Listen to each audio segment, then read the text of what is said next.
When's the best time to plan your taxes? No, it's not April 14th. It's way before tax day, like today. So let's learn how to plan ahead for paying taxes with artist and host of the Sunshine Podcast, Hannah Cole. Let's go to our stacker who either says, you know what, I don't want to work for somebody else anymore. Maybe they already have their own business, or they're thinking about this side hustle. Hannah, let's talk about them. What are some things I do when I set up my business tax-wise to get me started on the right foot? Well, the very first thing you want to do if you have a gig work, side hustle, and especially if you're going to grow it into a larger business, get a separate bank account for it. That's the biggest key. It will make your bookkeeping nice and clean. It will keep the IRS happy. We want the IRS to stay happy. Why does the IRS get unhappy if you don't have that separate bank account? Because there is a risk if your business is not generating profit. And I want to clarify that there's a normal phase in every business called the startup phase where you generally don't have a profit, right? It takes money to make money. It takes a little while to break even. So that's normal and it's allowed. But if you start not having a profit for too many years, it begins to look like a tax shelter to the IRS, and they do not like that. And they will come after you and start asking questions, which they have the right to do. But one of the things they're going to look for is degrees of seriousness. Basically, what they're looking for is, do you have a profit motive, or is this really a hobby disguised as a business? And so one of the key things that they look at is, do you have a separate business bank account?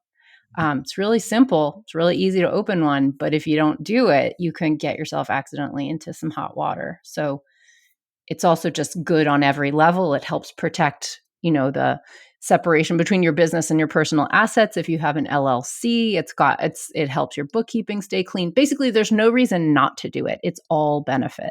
Well, and I love the bookkeeping stay clean part, because when I used to be a financial planner and I'd meet with people, Hannah, and they didn't do this, they really had trouble assessing the health of their business. Like if everything's run through one bank account, I could tell how healthy I am. But when you're looking at, I spent this over here and I spent that over there, and this money went into this pocket, and then money, you can't tell if your business is healthy or not. And generally, that's a sign it's not. Yeah, absolutely. And believe me, I'm not here to be on a high horse and say, I've always done this right. I actually think I'm a good teacher because I've screwed everything up.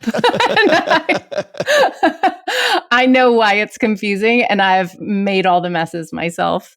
But I used to do a full year of bookkeeping right 3 days before my taxes were due. And there's nothing more stressful and awful than that. High stakes bookkeeping. And I didn't have a separate business account. And I would literally just print out my bank statement, take a highlighter, and be like, oh, shoot, was that trip to Lowe's for my art business, or was that for the house? I didn't know. Yeah. Ugh. As soon as you know that you're only ever making business expenses out of your business account, then you never are confused if that trip to Lowe's was business or personal. You know it was business if it's out of the business account. So you stop missing stuff, and you stop that horror show with the highlighter.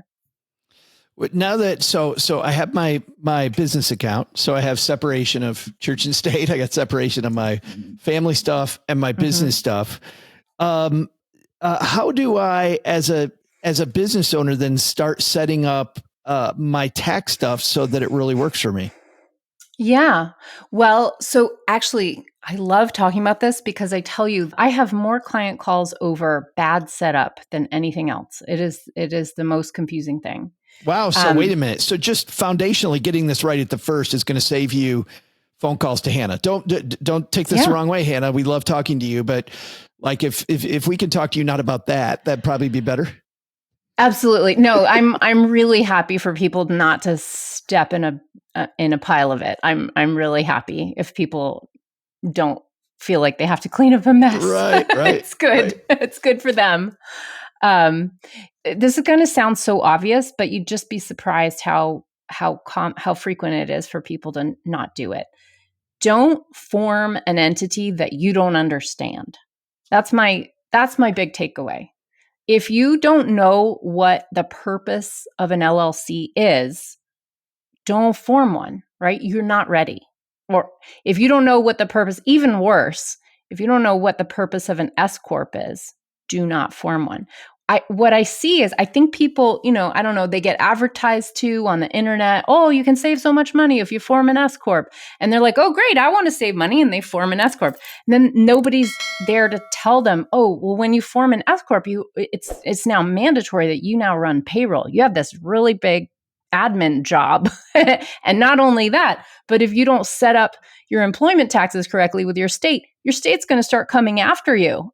An S corp is a wonderful thing once you're nice and profitable. So if you're making over $50,000 of profit, so remember that's after your expenses, then maybe start doing the math on, will I break even if I have an S corporation set up, which is it's a tax structure that can save you some money on self-employment tax, but only once you're profitable enough for it to make sense. Before that, what it'll give you is a headache of payroll and a bunch of admin and a bunch of new accounting fees that you might not have been warned about by your accountant, who's like pretty happy to charge you those. So Hannah and Stackers, talk about you messing stuff up, Hannah. I guess my first business had no idea what I was doing, to your point. Should have had no entity, just doing business as, and because I wasn't making any money. C corporation. C, not even an S, a C. That's a really complicated one. Yeah, dumbest move ever. And we don't have to get into it. I just, Stackers, understand what you're getting into before that. But, sometimes the business just struggles, right? You have this idea, Hannah, and it doesn't go the way you want. You're frustrated. You mentioned something earlier that with the IRS, the clock is kind of ticking. Right? What is that ticking time bomb when the IRS goes, okay, the gig's up. I know you tried, but this is a hobby. I'm sorry. Even if you want it to be the thing, it's a hobby. What's our timeline look like? This is the core question for me, and it's probably what sent me back to school for accounting. Because this happens to artists, actors, people like me so often, because our business is so hard that despite you genuinely running it like a business and genuinely doing everything you can to make a profit, you can still be unprofitable. I mean, it's the reality of the tough competitive world we're in. So the IRS has a guideline that the IRS would prefer not to audit you. They'd prefer to just look at your numbers, look at your tax returns without corresponding with you and make a judgment. Both of us, by the way, Hannah. I prefer they didn't correspond with me too. We can agree with that. So they have kind of a rule of thumb that is called the hobby loss rule. And basically that exists so that they can look at your last 5 tax returns and make a determination without having to communicate with you. Believe me, you would prefer they didn't communicate with you. So the way that rule goes, and accountants get this wrong all the time. I'm here to literally to fight with all my prior accountants before I became one myself on this issue. But it's really just a guideline. It's not a law, right? So it goes like this. If in the last 3 out of 5 tax years, including the current year, you have made a profit, then you are presumed by the IRS, if you get audited, you're presumed to be a business. In other words, the IRS, the burden of proof is on the IRS to prove that you're not, to prove that you're a hobby and not a business. That's the core issue, because a business is entitled to take tax deductions and have losses. Hobbyists aren't allowed either of those two things. But here's the thing. If you don't have that profit in 3 out of the last 5 years, a lot of accountants will tell you, and they're wrong, they will say, you're a hobbyist now. And here's the thing. That's not true. That's not necessarily true.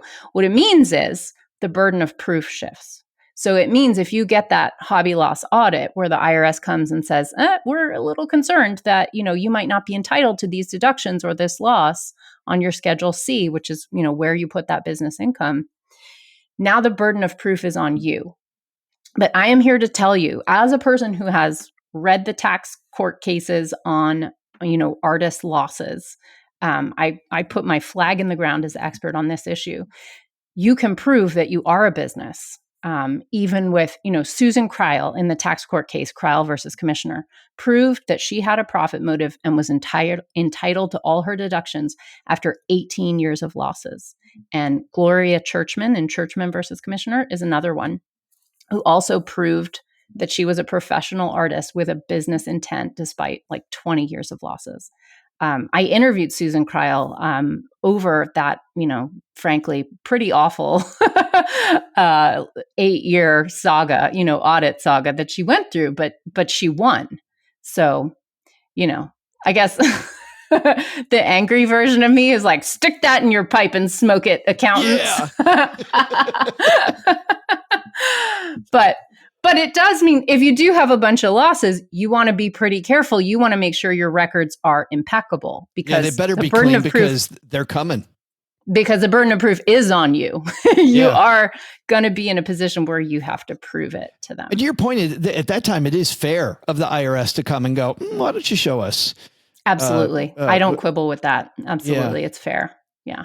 Man, if only there were a podcast where people could get more of this goodness, Hannah. I wish there was a podcast out there where people could hear some fantastic stuff. Does that exist? You mean, could they get an episode specifically dedicated to the IRS's 9-point test for exactly this issue? Yes, that comes at you maybe like a ray of sunshine.